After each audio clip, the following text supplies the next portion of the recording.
बिहार से जो खबर आ रही है उसमें ये कि एनडीए ने पांचों की पांचों सीटें जीत ली हैं। महागठबंधन का एकमात्र उम्मीदवार जो कि सिटिंग एमपी थे वो चुनाव हार गए। ये आप देख सकते हैं इस वक्त की परिस्थिति। और सबसे पहले बात इसी खबर की करेंगे। राज्यसभा की 37 सीटों के लिए चुनाव में 26 तो निर्विरोध जीत गए, लेकिन 11 सीटों पर वोटिंग की नौबत आ गई। इसके कारण बिहार, हरियाणा और ओडिशा में राजनीतिक दलों में शह और मात का खेल काफी ज्यादा गहरा गया। इसमें जहां बिहार में कांग्रेस के 3 और आरजेडी के 1 विधायक वोट डालने पहुंचे ही नहीं, तो ओडिशा में बीजेपी और बीजेडी के विधायकों में हाथापाई की नौबत आ गई। ये सब कुछ वोटिंग के दौरान हुआ, जब ओडिशा में सत्ता पक्ष और मुख्य विपक्षी दल के विधायक शारीरिक रूप से जोर आजमाइश करने लगे। ये तस्वीरें चौंकाने वाली हैं। चुने हुए विधायक किस तरीके से आपस में एक दूसरे के साथ जूझ रहे हैं। वहां भी चौथी सीट पर एक तरफ बीजेपी है तो दूसरी तरफ बीजेडी और उसके समर्थन में कांग्रेस है, लेकिन कांग्रेस के 3 विधायकों ने क्रॉस वोटिंग की है।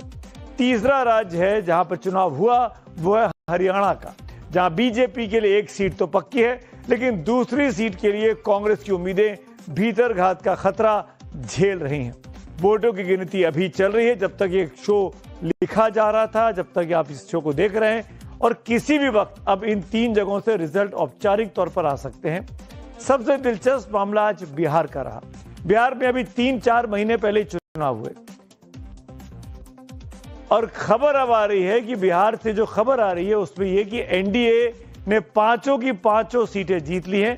महागठबंधन का एकमात्र उम्मीदवार जो कि सिटिंग एमपी थे वो चुनाव हार गए। ये आप देख सकते हैं इस वक्त की परिस्थिति क्या हो रही है। बिहार राज्यसभा चुनावों में जेडीयू ने नीतीश कुमार जो कि मुख्यमंत्री हैं उनको उम्मीदवार बनाया, वो चुनाव जीत गए हैं। रामनाथ ठाकुर जो अभी केंद्र में मंत्री हैं, जो कि भारत रत्न के बेटे हैं कर्पूरी ठाकुर साहब के, ये दोनों लोग चुनाव जीत गए हैं आसानी से।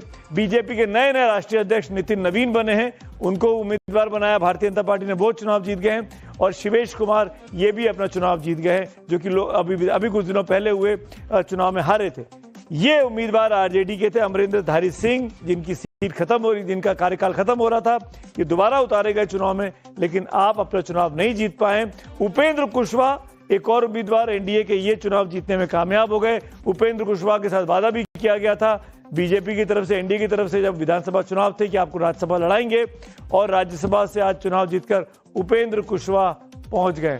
यानी कुल मिलाकर आप समझ सकते हैं आरजेडी के लिए एक बड़ा झटका लगाया। आरजेडी के सीट उम्मीदवार हार गए और आरजेडी के वो लोग जो अभी 3 महीने पहले चुनाव जीतकर पहुंचे हैं वो भी वोट डालने नहीं पहुंचे। गठबंधन के पास बिहार में 35 सीटें थी, उस पर से ओवैसी के 5 विधायकों और बीएसपी के 1 विधायक के साथ आकर इस संख्या जरूरी जो थी 41 विधायकों की वहां तक पहुंच रही थी। जीतने के लिए 41 सीटें चाहिए थी, लेकिन खेल जिस पार्टी के वो उम्मीदवार थे यानी आरजेडी के अंदर से हो गया। आरजेडी अपने ही विधायकों को संभाल नहीं पाए और इसीलिए उनके नेता अमरिंदरधारी सिंह के चुनाव हार गए। उससे बड़ा खेल कांग्रेस के विधायकों ने भी आज कर दिया है। आज वोटिंग के लिए फारबिसगंज के कांग्रेस विधायक मनोज विश्वास, ये लोग वो चेहरे हैं जो भी 3-4 महीने पहले महागठबंधन के टिकट पर चुनाव जीतकर आए थे, आज वोट डालने नहीं पहुंचे। पहचान लीजिए, मनोज विश्वास फारबिसगंज कांग्रेस विधायक, इन्होंने आज वोट नहीं डाला। सुरेंद्र प्रताप कुशवाहा वाल्मीकि नगर से कांग्रेस के विधायक, इन्होंने आज वोट नहीं डाला। मनोहर प्रसाद मनिहारी के कांग्रेस विधायक, ये 3 कांग्रेस के विधायक है। 6 विधायक चुने, उनमें से 3 कांग्रेस के विधायकों ने वोट नहीं डाला, यानी इनडायरेक्टली एनडीए की मदद कर दी। और ये आरजेडी के विधायक, खुद तेजस्वी यादव के विधायक फैजल अली जो कि ढाका सीट से चुनाव जीते थे, वो भी अपना वोट डालने नहीं पहुंचे और इसका फायदा सीधे तौर पर एनडीए के उम्मीदवार को मिला। और एनडीए के 5वें उम्मीदवार के तौर पर शिवेश राम इस चुनाव को जीतने में कामयाब हो गए। आप कह सकते हैं कि ये कुल मिलाकर आरजेडी और महागठबंधन के अंदर भीतरघात हुआ। ये साफ तौर पर साबित कर रहा है कि तेजस्वी यादव और राहुल गांधी के अंदर जो पार्टी को लेकर उनकी पकड़ होनी चाहिए वो पकड़ नहीं दिखाई दी। अब तेजस्वी यादव क्या कह रहे हैं चुनाव को हारने के बाद, उसको सुन लेते हैं। असदुद्दीन ओवैसी का भी मैं सवाल कर दूं, क्योंकि जब आप कह रहे हैं कि सेक्युलर फोर्सेस साथ हों तो वो उन्होंने रिजल्ट आ जाने दीजिए, थोड़ी देर की बात है ना। कि हम लोगों का लगभग 6 शॉर्ट हो रहे थे, 41 में जो है बहुमत आता है। अगर हम सब लोगों की संख्या अगर मिलाते हैं एआईएम और बसपा के साथी जो आए हैं तो 41 होती है। तो अभी तक रिजल्ट तो आया नहीं, रिजल्ट आ जाने दीजिए। कौन क्रॉस वोटिंग किया है, कौन एब्सेंट रहा है, जब एक बात आ जाएगी तभी आप आकलन करके हम आप लोगों के सामने बात रखेंगे।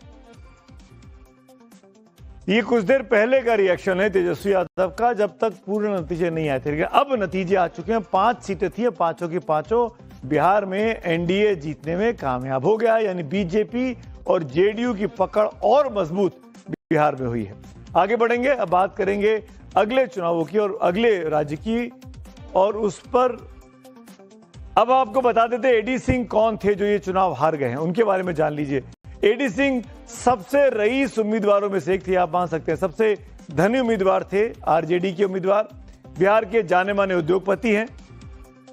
कुल संपत्ति इनकी जो करीब है वो करीब 243 करोड़ रुपए की संपत्ति इन्होंने घोषित की थी। और फर्टिलाइजर और रियल एस्टेट के बड़े कारोबारी हैं। पैसे से बाहुबल था इनके पास, और मान के चला जा रहा था कि चुनाव जीत लेंगे, किसी तरीके से विधायकों को मैनेज कर लेंगे, लेकिन वो भी नहीं कर पाए।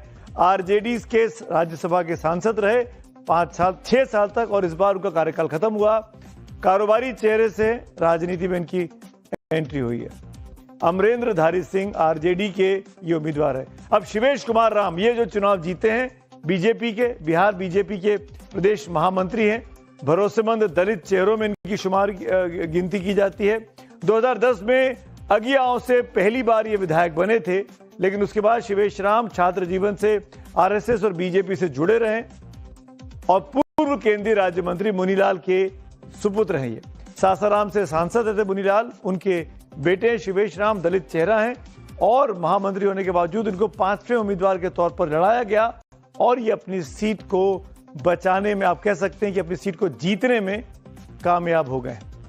अब बात करेंगे असदुद्दीन ओवैसी ने क्यों लालटेन का साथ दिया। ये वो ओवैसी जो लगातार तेजस्वी के खिलाफ विधानसभा के चुनाव में बोलते रहे, उनके बारे में जान लीजिए। बीजेपी को रोकने के मकसद से एआईएमआईएम ने इस चुनावों में आरजेडी के उम्मीदवार का साथ दिया। विपक्षी वोटों को एकजुट करने की कोशिश हुई। विपक्षी वोट का जो वोट कटवा वाली छवि थी उससे निकलना चाह रहे थे ओवैसी और ओवैसी की पार्टी। सीमांचल के मुस्लिम वोटरों को सियासी संकेत देना चाह रहे थे, ये साबित करने की कोशिश की। और इसीलिए आप कह सकते हैं कि इस बार एमआईएम के साथ जुड़ने के बावजूद भी कल इफ्तार की दावत दी गई थी एमआईएम के नेता के द्वारा, जिसमें तेजस्वी यादव गए थे। माना गया था कि जब एमआईएम और आरजेडी साथ आ रहे हैं तो क्यों ना ये एक नया गठजोड़ बन रहा है जो कि बिहार की राजनीति को बदल सकता है। पर आरजेडी को अपने ही घर को नहीं संभाल पाए और कांग्रेस भी अपने विधायकों को नहीं संभाल पाए, जिस वजह से एमआईएम का साथ भी महागठबंधन के लिए कुछ भी फायदेमंद साबित नहीं हो सका। इंडिया ब्लॉक को अप्रत्यक्ष संदेश दिया कि बीजेपी के खिलाफ साथ आने को तैयार हो सकते हैं, लेकिन अब सियासत में नफा नुकसान को नजर में रखते हुए नेताओं की भाषा कैसे बदलती है, इसकी एक वानगी तेजस्वी यादव और बैरिस्टर ओवैसी साहब को सुनकर मिलती है। असदुद्दीन ओवैसी का भी मैं सवाल कर दूं, क्योंकि जब आप कह रहे हैं कि सेक्युलर फोर्सेस साथ हों, तो वो उन्होंने तो सबसे कहा बार बार कि हमने तो बहुत खत लिखे, हमने कहा कि वो हमको ले लें, की कोई जगह नहीं है। तेजस्वी ने कहा कि ओवैसी, क्या कहा उसने, ओवैसी एक्सट्रीमिस्ट है, चरमपंथी है, इंतहा पसंद है, दहशतगर्द है। आप बताइए हमको, हम तेजस्वी को बोलेंगे बाबू एक्सट्रीमिस्ट को तुम जरा अंग्रेजी में लिख के बता दो। हमको एक्सट्रीमिस्ट क्यों बोलता है? इसलिए बोलता है कि मेरे चेहरे पे दाढ़ी है, सर पे टोपी है, मैं नमाजी हूं। तो बिहार में तो साफ हो गया कि एनडीए का पलड़ा भारी है और इंडिया ब्लॉक को झटका लगा। अब बात ओडिशा की कर लेते हैं। ओडिशा में 4 राज्यसभा सीटों के लिए आज वोटिंग हुई। यहां कांग्रेस के कुल 14 विधायक हैं, जिनमें से 3 विधायकों ने खुल्लम खुल्ला क्रॉस वोटिंग कर कांग्रेस की सरेआम भद्द पिटवाई।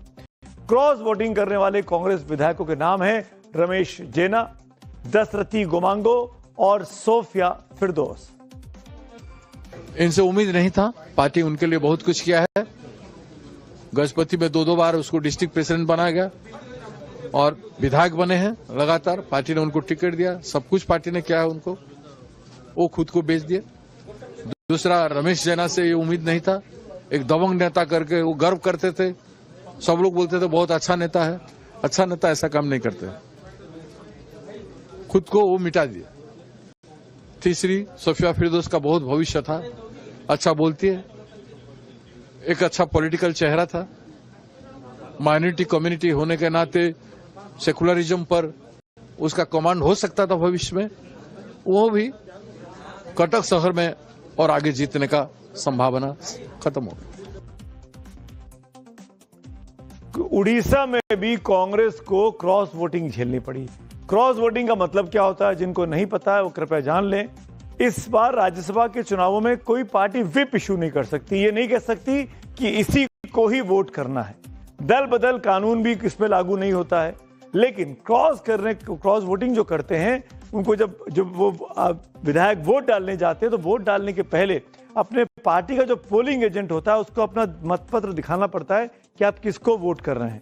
उससे पता लग जाता है कि आपने पार्टी के ऑफिशियल उम्मीदवार के साथ वोट किया या नहीं किया। और ऐसे में पार्टी आने वाले वक्त में अगर क्रॉस वोटिंग हुई होती है तो उस विधायक पर कार्रवाई कर सकती है। लेकिन सबसे अच्छी बात यह है कि इसमें किसी की सदस्यता नहीं जाती है। आप पार्टी के साथ असंबद्ध हो सकते हैं लेकिन आप हाउस के, विधानसभा के मेंबर रह सकते हैं। और यही खास बात रही क्रॉस वोटिंग को लेकर कि उड़ीसा में कांग्रेस के 3 विधायकों ने खुलकर पार्टी आलाकमान के फैसले की मुखालफत की, वैसे ही बिहार में 3 ने की। यानी अपने ही नेताओं को कांग्रेस नहीं संभाल पा रही। वो कांग्रेस जो यहां लोकसभा में, दिल्ली में, संसद में भारतीय जनता पार्टी के लिए तरह तरह के आरोप, तरह तरह के इल्जाम लगाती है, वो अपने ही नेताओं को साथ रखने में नाकामयाब दिखाई दी है इन राज्यसभा के चुनावों में। तो लोकसभा में मोदी सरकार के पास बहुमत है। राज्यसभा में 122 सांसदों के जादुई आंकड़े को एनडीए सरकार पहले ही पार कर चुकी है। अभी राज्यसभा का गणित क्या है ये भी अब आप जान लीजिए। एनडीए के पास 147 सांसद हैं। इंडिया ब्लॉक के सांसदों को जोड़ लिया जाए तो ये 83 हैं।